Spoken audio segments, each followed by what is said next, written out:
Hi, and welcome to Where Wendy Creates. Today we are going to go ahead and make the border for our Mexican quilt. And I'm so excited. We're stepping up to that part. And we are going to make every other block white, separating the green and the red. So let's go ahead and get started on that. That border. And we are going to have every other piece a pinwheel. So we're going to go green, then white pinwheel, and then red, and we're going to keep on alternating to make our borders.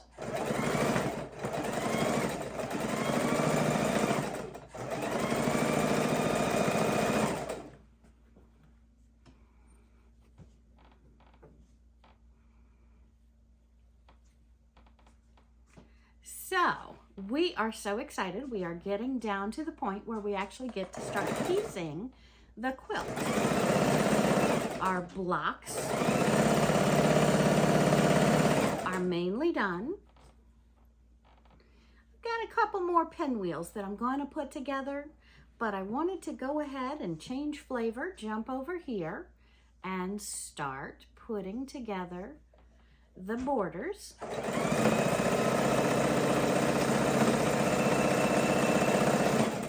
We're doing this, you see that I'm hooking 2 by 2, but what we want is a long line of these, and we're going to have a green, a white,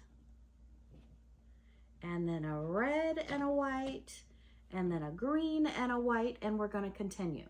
So we're going to go ahead and sew these two pieces together. And we're making sure our seams lay down properly as we go. All right, and looks like we broke the thread. Turn it off. And we are just going to keep on chain sewing our blocks together. And what we're looking for is to get a green and white, and then we're going to add a red and white block to it, and we're just going to keep on chain sewing because we have the border to make all around our Mexican blocks in the center. And again, it's not Mexican blocks as much as it's a Mexican themed quilt. So we are again using the red, white, and green of the Mexican flag. And we're putting all the yummy flavors and all the experiences that we have in Mexico into our quilt. And we're just going to keep on building and building these blocks as we go, and see how we have the green, the white, the red, the white, and then we keep on going green, white, red, white, and keep on going to make that border. So I'm very excited, and welcome to come along with us and help us create this beautiful border using the pinwheels around our king size quilt.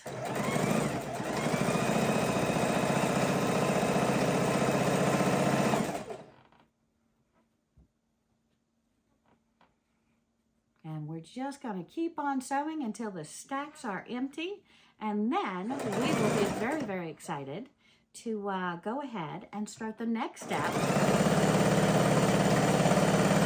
of our Mexican quilt.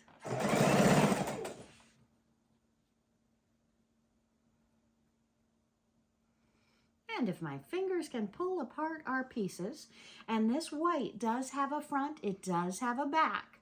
And when we're sewing, we want to pay special attention to the folds on the pinwheel and make sure that we keep all of the seams or the creases going the right direction as we iron the piece, so that they're going to lay flatter than the overall pieced top of the quilt. And I'm so excited to get to this step because right now I'm feeling the joy that I cannot wait to explore the back of the quilt with you and decide what pieces we're going to have as the back of our quilt. A solid, a swirl. I like to keep the back of the quilts as one piece or as few pieces as possible. And that keeps the strength and the longevity of the quilt. Because again, you're never going to see that till you're making the bed, washing it. And please, please, please, these quilts are made to wear, to love, to wash, to throw on the couch, throw on the bed. Use them because a loved quilt is a used quilt. So make sure that you are taking care of that. You're washing it. And again, if we use a solid backing or close to one piece as we can for the backing, the stronger, more durable that's going to be. Can you imagine if we used a pieced quilt on both the front and the back? Look how many pieces this is. 1, 2, 3, 4, 8 pieces goes into this tiny little block. And you know, on our bigger star pinwheels, so many more pieces. And there's so many ways to torque, to manipulate, to change this. So as few as you can on the backing of the quilt, because again, the quilt is 3 pieces. The pieced quilt that we're making now, the batting, which is the layer of cotton or polyester or wool, whatever you want on the inside of that, is what we put on the inside. And this is just a scrap piece, and you can see I've got some threads on it, forgive me, but it's a cotton batting. It's an inner layer that makes the quilt more huggable, lovable, warm, and complete. It gives it that full blanket type feel. And then the back of the quilt is just another piece of 100% cotton that goes on the backing of the quilt. So let's throw that off and get going with more of our blocks, because we want to go ahead and get to the inside of our quilt.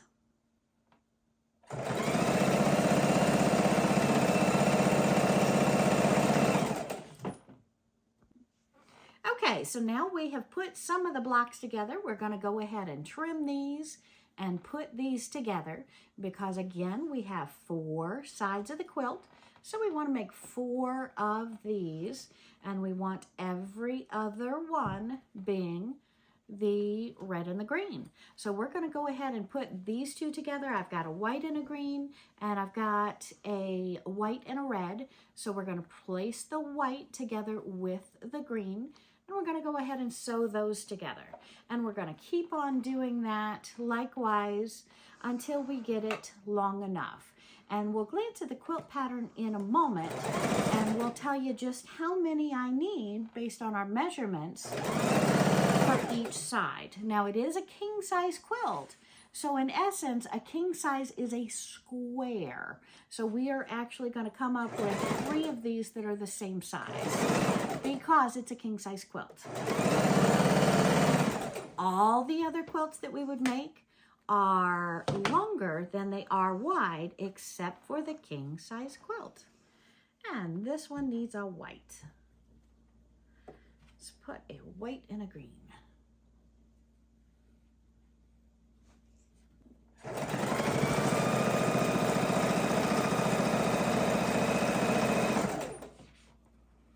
All right, and usually I don't have as messy of a table as I have now, but I'm so excited playing with my blocks, actually making progress, and not having to do pinwheels for a start. Don't get me wrong, I love pinwheels, I love the complex blocks. But sometimes piecing those together, ironing those down, it's a little more work than a straight stitch. So when you can do a straight stitch and just plow through a couple of blocks and get them the 1/4 inch difference and sewn together, kind of fun.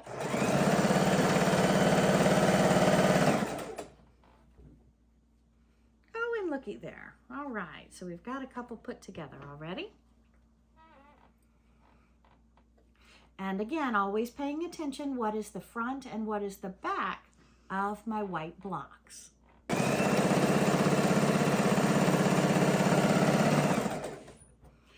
And we're just going to go ahead and make a tail of these blocks, and then we're going to pick them up and cut them off before we get to the floor, because we don't want them on the floor. The floor is clean except for about 1,000 threads that I have thrown down there. So do forgive me. I just looked down at the floor. I had fur, I had threads, I had little cuttings of fabric. I need to vacuum again. But a sewer's job is every single project we do, we want to change our needle and probably pick up our threads. But again, it is the fun part. And did you see me? I cut a thread and I threw it on the floor. So we are having, that leads me in, we are having a project coming up where we are going to make the little weighted basket that is going to droop off of my table. It's going to be all fabric, and I'm going to put all of my threads in that basket because, as you know, I have another project coming up where we're going to use all those threads, and some people have hinted that I'm going to make a scarf out of it. I know I made a scarf out of the threads last year, but I don't have that many threads this year, so I want to show you how I'm making a thread stitched creatures or whatever you want to call it, snippets to go on paper clips into my junk journals. So that's another video coming up. So if you haven't done it already, hit subscribe down below, and that way you will not miss an upcoming exciting tutorial.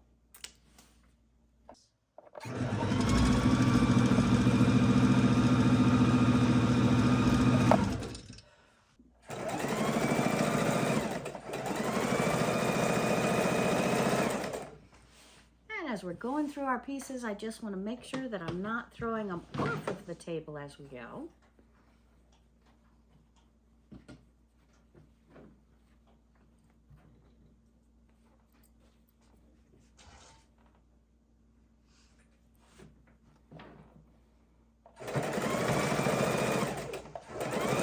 Making sure we're laying our seams down properly.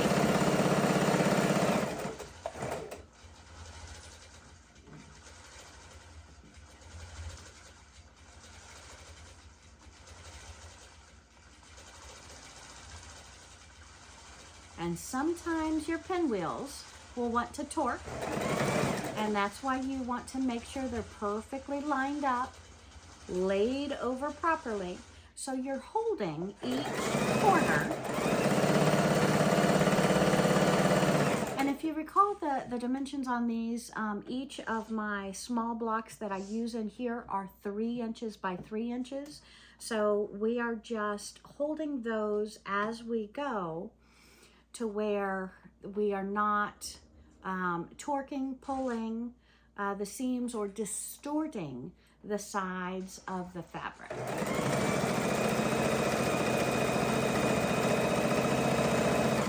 Lots of things to consider when you're sewing, but again, it's all fun. It's all fun. It's like making a puzzle, and you've got to get all of your pieces lined up and all of your pieces going the correct way, folded the right way, and pressed in between each step to where you know your project is always going to be as flat, as even, and as smooth as it should be. So what are y'all working on? Put that down in the comments. I would love to hear what projects you have, or even if you can in the comments, go ahead and add a photo. I'd love to see what you're doing lately, what's on your sewing machine, what's on your list of to-dos. Have you considered making any homemade presents this year? It is not too late to start a couple of lap quilts and give lap quilts as Christmas presents, holiday presents. All kind of quilts can be made in a short period of time that look absolutely stunning. And you can do it in a couple of hours a week, every week. After work, before work, however your schedule allows it. and get beautiful presents done. And we are going to have more tutorials coming up. I hope you've already seen my fabric bowl tutorial. We're going to be doing another fabric bowl. We're also going to be doing a rope bowl tutorial. And that's where this sewing machine really comes in handy, is with my rope bowls. Because with my rope bowls, the cording that we use is not a 1/4 inch thick, but feels like a 1/4 inch thick. You wrap it up with fabric and it's about a 1/4 inch thick. So it's nice. Looks like I need to trim these pieces off now. It's nice to make rope bowls, fabric bowl cozies, so your fingers don't get burnt in the microwave. We're also going to make some popcorn bowls, popcorn bags, where we can cook the popcorn in the microwave in these bags. I also like making tortilla warmers. Tortilla warmers are great for any bread, any vegetable. You can cook it as well in the microwave because we use 100% cotton everywhere. We can go ahead and cook a microwavable fabric bag for up to 8 minutes. So very, very useful project that is. So let's go ahead and start putting some of these red and green blocks together. And we've got, oh, that looks like a pinwheel hiding out here. Okay, let's put the red one together with a green. And again, a lot more tutorials coming up that I'm going to be bringing you. But in between those tutorials, I want to keep work on this Mexican quilt. And again, don't get turned off by it saying Mexican. It's just red, white, and green with all the flavors and fun that we have. The mariachis, the breads, the cheeses, the wines that we enjoy when we have Mexican nights or we go to Mexico. And just make sure every pinwheel is touching a solid white piece. And that way I'm keeping my pattern perfectly together. Seams are laying down straight. Red and green, see, red and green. We're going to put those together. We're going to sew this side.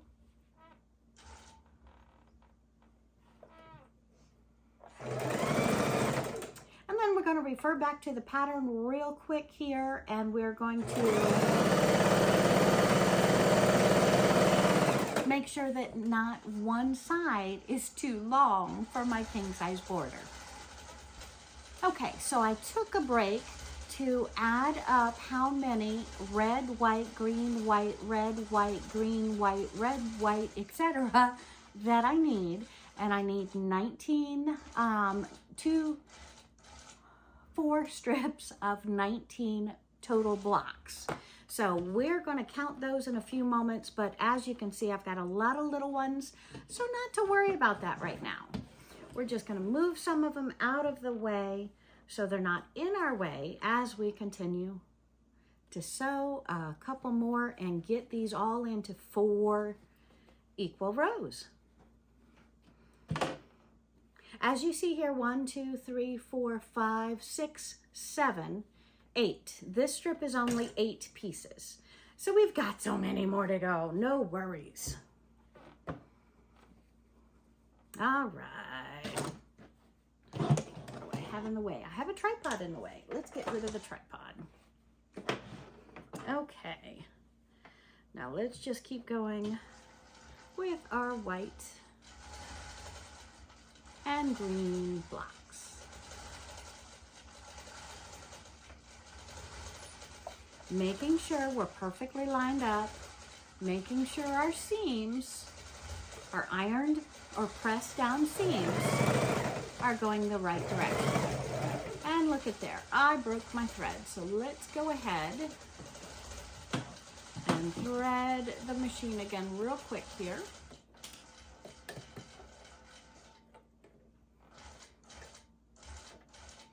And I do need to go ahead and change the needle, but we're going to do that after I get this row this border done, these 4 borders. And as you saw, I just held on to the thread as I started it again.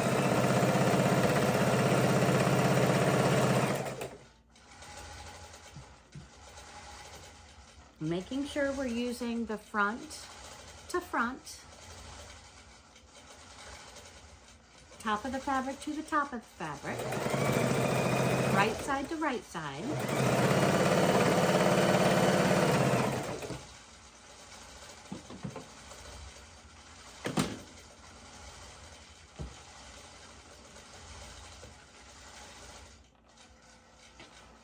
Right side to right side.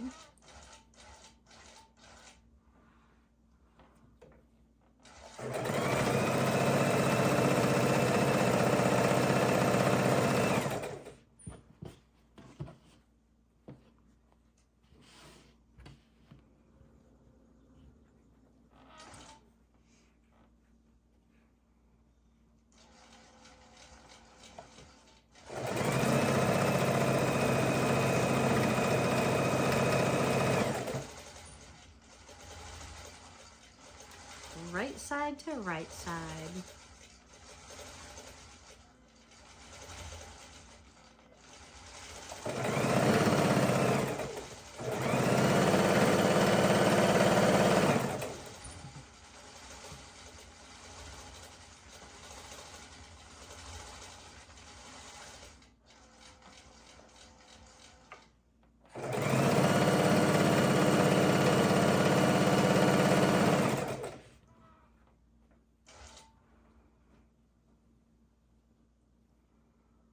And we're going to stop and count this when we have 2 blocks of each color left.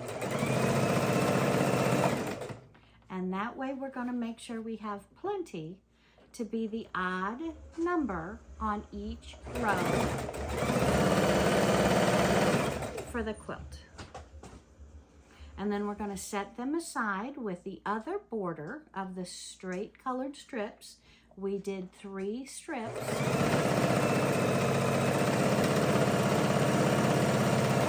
2.5 inch each of the red, the green, and the white.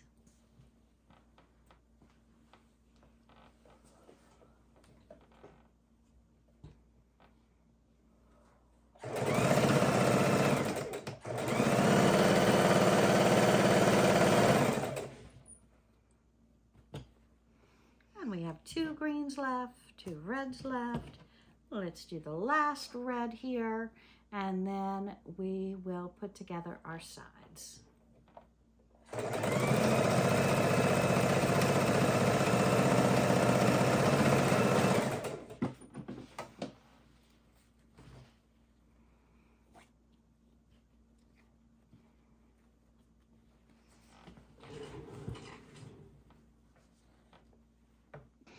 All right, so now we have our rows 19 inches long, 19 blocks long to go as one border around our king size quilt. We're going to go ahead and fold this one up, and we are that much closer to completing our full king size quilt. See you real soon, my friends. Thanks so much for joining. And don't forget, hit that subscribe button so you don't miss a single episode. See you soon.